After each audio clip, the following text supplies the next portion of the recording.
Hi అండి. నిన్నేదైతే చంద్రబాబు నాయుడు గారు Annadata Sukhibhava release చేశారు అమౌంట్. దానిపైనైతే వైసీపీ సంబంధించి నాయకులు కావచ్చు, లేకుంటే జగన్మోహన్ రెడ్డి కావచ్చు, రోజా లాంటి వాళ్ళు కావచ్చు, అందరూ కూడా తీవ్రంగా విమర్శలైతే గుప్పిస్తా ఉన్నారు. అంబటి రాంబాబు, పేర్ని లాంటి వాళ్ళు గట్టిగా అయితే విమర్శిస్తూ ఉన్నారు.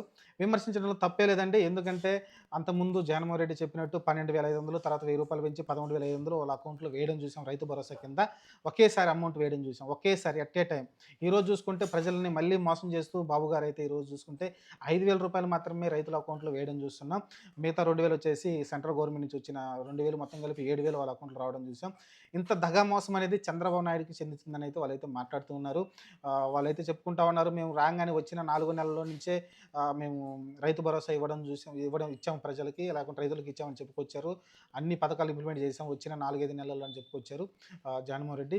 ఈరోజు చంద్రబాబు నాయుడు మొదటి సంవత్సరం మొత్తం ఎగ్గొట్టేశాడు. తల్లికి వందనం, అసలు మిగతా ఏ పథకం కూడా ఇంప్లిమెంట్ కాలేదు. సూపర్ 6, సూపర్ 7 అన్నారు. వాటిల్లో ఒక్కటి కూడా ఇంప్లిమెంట్ చేయకుండా ఈరోజు రెండో సంవత్సరంలో వచ్చిన తర్వాత ఏదో తూతూ మంత్రంగా జస్ట్ ఒక గ్యాస్ సిలిండర్ ఇచ్చి, ఒక ఏదైతే తల్లికి వందనం కొంతమందికే ఇచ్చేసి, అలానే ఈరోజు రైతు భరోసా ఏదైతే తల్లికి అన్నదాత సుఖీభవ ఉందో దాన్ని కేవలం 5,000 మాత్రమే ఇచ్చారు. 3 విడతలుగా వేస్తామని చెప్పి మళ్ళీ రైతులను మభ్యపెడుతున్నారు. ఈ రకంగా ప్రజల్ని మోసం చేస్తున్నారని అయితే జగన్ గారు అయితే ఆరోపిస్తా ఉన్నారు. అలానే ప్రజల్ని మోసం చేసి అధికారంలోకి వచ్చిన గవర్నమెంట్ ఇది.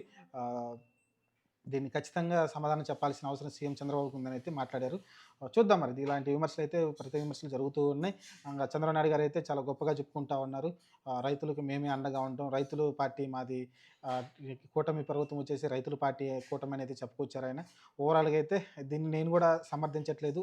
చంద్రబాబు నాయుడు గారు చేసింది ఖచ్చితంగా తప్పే. రాంగ్ స్టెప్ వేశారు. అదేదో మొత్తం 14,000 ఒకేసారి ఇచ్చుంటే ఖచ్చితంగా రైతులకు చాలా ఉపయోగపడి ఉండేది అనేది మాట్లాడుకున్నాం.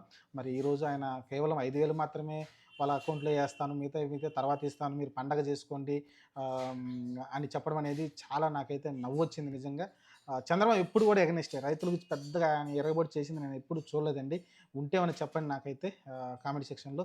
ఎప్పుడు రైతులు మోసం చేస్తూనే ఉంటాడు చంద్రబాబు నాయుడు. ఈరోజు ప్రతిపక్షాలైతే ఏకిపారేస్తున్నాయి చంద్రబాబు ఈ అన్నదాత సుఖీభవ డబ్బులు వేయడంపై, 5,000 వేయడంపై.